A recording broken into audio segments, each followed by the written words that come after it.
ইরানের একটি টেলিভিশনে এক শোকাবহ ও নজিরবিহীন দৃশ্যের অবতারণা হয়েছে। দেশটির সর্বোচ্চ নেতা আয়াতুল্লাহ আলী খামেনির মৃত্যুর খবর পাঠ করার সময় আবেগ ধরে রাখতে পারেননি দায়িত্বরত সংবাদ পাঠক। গভীর শোকাতুর পরিবেশে অত্যন্ত ভারী গলায় এবং কান্না জড়িত কণ্ঠে তিনি আয়াতুল্লাহ আলী খামেনির মৃত্যুর খবর বিশ্ববাসীর সামনে তুলে ধরেন। জুনায়েদ আহমেদের প্রতিবেদনে বিস্তারিত।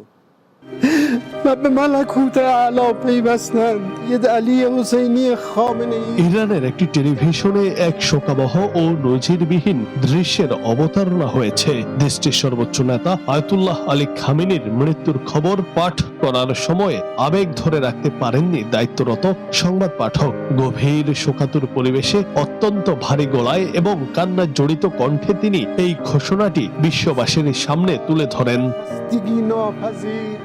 সংবাদটি পাঠ করার সময় ওই সাংবাদিকের কণ্ঠ বারবার রুদ্ধ হয়ে আসছিল। দীর্ঘ কয়েক দশক ধরে ইরানের ক্ষমতার কেন্দ্রবিন্দুতে থাকা খামেনির প্রয়াণে পুরো স্টুডিওতে এক বিষণ্ণ পরিবেশ তৈরি হয়। পর্দায় তার এই আবেগঘন উপস্থাপনা মুহূর্তেই সামাজিক যোগাযোগ মাধ্যমে ছড়িয়ে পড়ে এবং সাধারণ ইরানিদের মাঝে শোকের ছায়া আরো ঘনীভূত করে তোলে। হযরত আয়াতুল্লাহ আল-উযমা সাইয়্যিদ আলী হুসাইনি খামেনি। ইরানের ইতিহাসে এই ঘটনাটি অত্যন্ত তাৎপর্যপূর্ণ হিসেবে দেখা হচ্ছে। খামেনির মৃত্যু দেশটির রাজনৈতিক ও সামাজিক কাঠামোতে যে শূন্যতা তৈরি করেছে, সংবাদ পাঠকের এই কান্না যেন তারই বহিঃপ্রকাশ।